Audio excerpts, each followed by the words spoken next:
नमस्कार, सत श्री अकाल, अस्सलाम वालेकुम। मैं हूं रविंदर सिंह और आप देख रहे हैं हमारा channel property updates property mall. काला कोट डाला जी, टाइम नहीं डाला, कुछ ना कुछ हमें भी पता है मार्केट का, तभी डाला है जी। और जो पता है वो हम बताते भी हैं लोगों को कि भाई ये नॉलेज है, ये आपके काम की है। लेकिन फिर भी बताने के बाद भी कोई कुएं में छलांग लगा दे तो फिर भगवान ही मालिक है उसका, अल्लाह वाली उसका। तो ऐसी एक घटना है, आपसे शेयर करते हैं। चंडीगढ़ के पास शहर खरड़ है और खरड़ के अंदर लांडन रोड है और उस पे एक पुरानी कॉलोनी है और उसमें एक भाई साहब ने छोटी सी कॉलोनी काटी थी 1.5 एकड़ की, और साथ में एक और ज़मीन थी, उसके साथ बयाना कर लिया। अब उस ज़मींदार ने जो इनको बयाना किया था वो कैंसिल करके किसी और के साथ बयाना कर लिया। यानी कि 2 कॉलोनाइजर थे और दोनों ने एक ही ज़मीन का बयाना किया। किसान ने एक का कैंसिल कर दिया और दूसरे के साथ डील कर ली जिसने ज़्यादा पैसे दिए। अब हुआ क्या कि दोनों ही कॉलोनियाँ साथ में थी, दोनों ने कहना शुरू कर दिया जी ये हम साथ में प्लॉट ऐड कर रहे हैं, उसने भी कहना शुरू कर दिया जी हम साथ में प्लॉट ऐड कर रहे हैं। और हुआ क्या कि एक भाई साहब हमारे पास आए, उन्होंने कहा जी मैं वहाँ पे प्लॉट लेना चाहता हूँ। मैंने उनको बोला कि भाई वहाँ प्लॉट मत लीजिए, वहाँ पे अभी वो उनकी ज़मीन की डील सिरे नहीं चढ़ी है और वो कैंसिल भी हो चुकी है। लेकिन ये सब कुछ सुनने के बावजूद भी उन भाई साहब ने वहाँ पे जो सेल्समैन थे उन्होंने कन्विंस कर लिया कि जी हम ये करा देंगे, वैसे कर देंगे, हम आपको एनओसी करा के देंगे, हम आपका नक्शा पास करा के देंगे, फिर आपकी रजिस्ट्री होगी। तो वो कन्विंस हो गए। तो कहते हैं ठीक है, अगर एनओसी मिल जाएगी और उसके बाद अगर मेरी रजिस्ट्री होती है तो फिर तो ठीक है, लीगल सिस्टम है। तो उन्होंने एनओसी करवा दी जी और उनकी रजिस्ट्री हो गई। अब रजिस्ट्री होने के बाद फिर वो भाई साहब आए मेरे पास, कहने लगे जी सर आपने तो मना किया था, मैंने वहाँ प्लॉट ले लिया। जी बहुत अच्छी बात है, अब मैं वो बेचना चाहता हूँ। मैंने कहा भाई क्यों बेचना चाहते हो? कह रहे मैंने सस्ता लिया था, प्रॉफिट कमाते हैं तो उसको मार्केट के हिसाब से बेचना चाहते हैं। तो मैंने कहा ठीक है भाई साहब बेच दो, लेकिन उससे पहले उस प्लॉट का कब्जा ले लो। तो कह रहे कब्जा की जरूरत है, मेरे पास तो सब कुछ है, एनओसी है, रजिस्ट्री हो रखी है, मेरे नाम पे चढ़ चुका है। तो मैंने कहा जी पहले ये ऐसे केस हुए हैं इसलिए मैं कह रहा हूँ आप कब्जा ले लो। तो उन्होंने जाके जब बाउंड्री वॉल करी, वहां पे बाउंड्री वॉल जब हो गई तब वो किसान जिसकी वो जमीन थी वो आ गया, कह रहा भाई साहब ये जमीन मेरी है, आपने इस पे गलत जो है वो कर रही है बाउंड्री वॉल, तो आप इस पे बाउंड्री वॉल अपनी जो है वो हटा लीजिए। अब वो परेशान हो गए, वो कह रहे जी मेरे पास तो एनओसी है, मेरे पास रजिस्ट्री है, मेरे पास सब कुछ है। अब हुआ क्या, हुआ ये कि वो जो बिल्डर थे जिन्होंने उनको प्लॉट बेचा था उनके नाम पे ऊपर सड़कों वाला जो रकबा था वो बचा हुआ था। यानी कि जो सड़कें उन्होंने काटी थी वो जमीन कागजों में तो उनके नाम में थी, तो उन्होंने उसी जो सड़क वाली जमीन थी उसी के ऊपर एनओसी करवाकर प्लॉट नंबर डालकर एनओसी लेकर इनको रजिस्ट्री करा दी।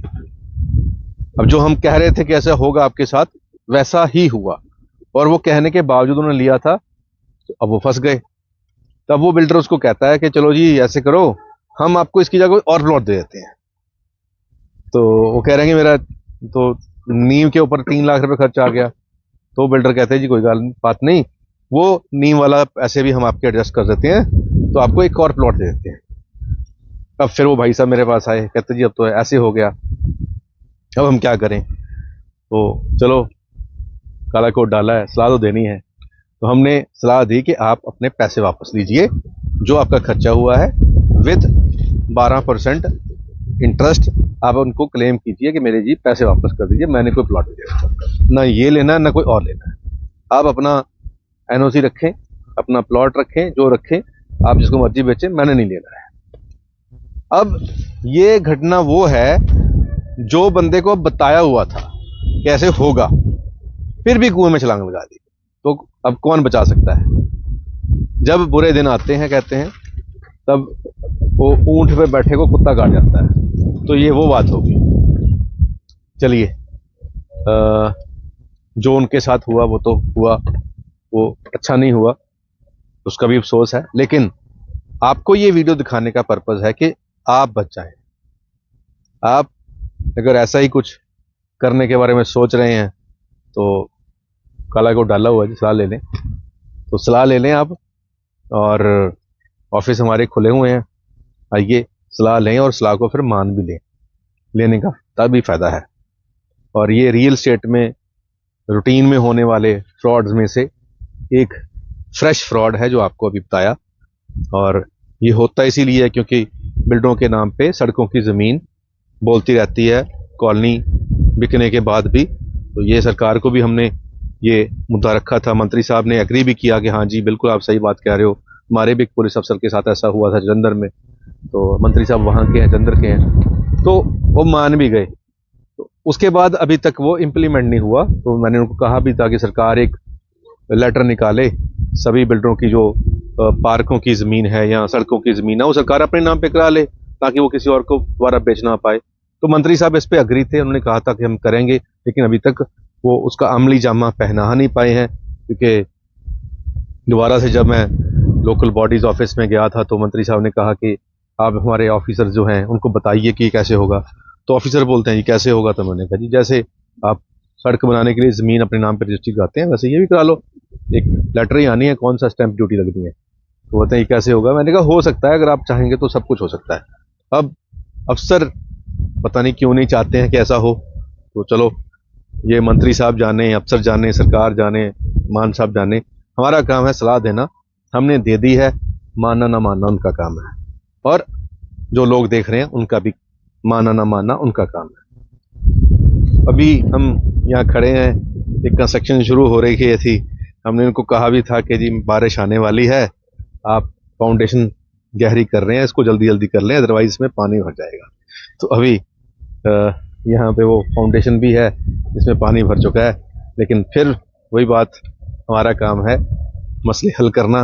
अभी हम पंप लेके आए हैं, चलो वो भाई साहब दिल्ली में रहते हैं, उनका नुकसान ना हो, वो पानी निकलवा रहे हैं।